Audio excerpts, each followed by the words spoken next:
let's talk about the God-world relationship across the theological spectrum.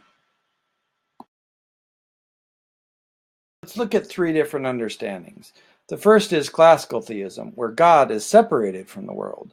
The second is panentheism, where God includes the world inside of himself. And the third is biblical theism, where God and the world are separate entities, but they're interactive with one another. Classical theism is based on the idea of dualism, which was taught by Plato. You learned about it in the analogy of the cave. In the ideal realm, or the more real world, are virtues like justice, beauty, and goodness. Whereas in the material world, there are things like a just judge, or a beautiful statue, or a good action. In the world of ideas, where God is, there are things like timelessness. In other words, you can't interact with time. Incorporeality, meaning there's no body for God. He has to be perfect, which means he can't be changed, he's immutable, and he's impassible, having no emotion and not being able to feel. In the material world, however, everything is temporal, meaning it is affected by space and time, and it's corporeal. It has a body. It's also imperfect, which means it's mutable and changing all the time. But the material things are dependent upon the ideal things. Aristotle was Plato's student, and he also taught dualism, but he brought the two things back together kind of in the same world, where the virtues like justice, beauty, and goodness were called the essence, and the material things were the substance, and the two would combine to become something. To become something meant that something was actualized, and God was considered to be the first mover. Not that he knocked over the dominoes, but more like he was a magnet. He was the thing that was so perfect that everything else wanted to move towards being perfect like him. Aristotle, just like Plato, also taught that God was in the realm of timelessness, meaning he didn't interact with space and time, so he had no body. He's perfect, unchangeable, unemotional, and independent from any material being or object. These thoughts about God that Plato and Aristotle had about him being unchangeable and timeless and impassible and all of these things got passed on through the theologians. We can find it in Augustine, Thomas Aquinas, Martin Luther, and John Calvin. Augustine believed in the Platonic, timeless idea of God, that he was outside of time and space. We can see it when he describes eternity. But if the present were always present and would not pass into the past, it would no longer be time, but eternity. Augustine also taught the perfection of God in the sense that God was completely self-sufficient. He is perfect and therefore completely self-sufficient, meaning he doesn't depend on anything else for existence. He just is, and he can't change. Thomas Aquinas agreed with Aristotle that God was pure actuality. Since God has no potentiality and is pure actuality, there is nothing to differentiate his essence from his existence. His essence being fully actualized. Being fully actualized means that God must be perfect and simply perfect, meaning he can't change.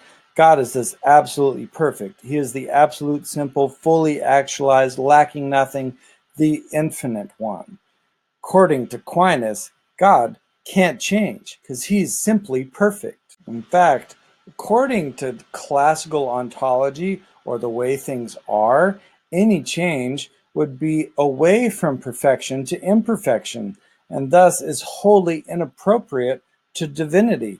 God can't change, otherwise he would be imperfect, or he was imperfect before.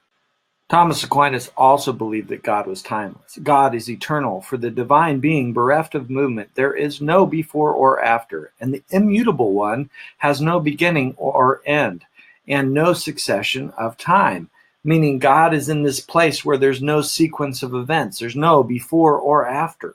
Martin Luther continues down this same line of thought, that God is simple and simply perfect. Everything is dependent upon God's will, even the divine nature itself. So for Martin Luther, the simplicity of God was God's will. For Luther, God alone has free will and relies upon no other. It follows now that free choice is plainly a divine term and can be properly applied to none but the divine majesty alone, for he alone can do as he does, whatever he pleases in heaven and on earth. Once again, Luther says free choice is a divine term and signifies a divine power. In other words, God alone is the one who can make free choice because he is outside of time and he cannot change. Therefore, if someone were to choose against him, something would have to change in him. John Calvin also emphasizes the will of a timeless God, which means we have to get to double predestination. By predestination, we mean the eternal decree of God by which he determined with himself whatever he wished to happen with regard to every man, meaning God decides for every person. This leads to a conversation over three major characteristics of the divine. First, God is omnipresent, meaning he is everywhere. By his omniscience, meaning he knows everything, and he is omnipotent, which means he's all powerful. When we put all three of these together, we come up with some pretty interesting conclusions, like a God who is all powerful and knows everything and is present everywhere because he knows everything, who cannot change, means that he has to determine all of human existence. So when we come back to the overview of classical theism, we have a God who is separated from the world. He is timeless, he is incorporeal, he is perfect, which means he's independent from anything else. He can't change, and he has no emotion. He feels nothing. Having this transcendent view of God affects other doctrines as well, like salvation, because it has to be predestined. God has to choose what's going to happen for each person. It also affects Christology, because how can Jesus be man? And what is man? It has to be dualistic, body and soul.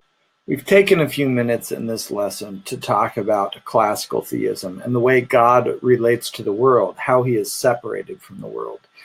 Next, we're going to take a look at panentheism, when God includes the world inside himself, and what picture God that paints. And finally, we'll take a look at biblical theism.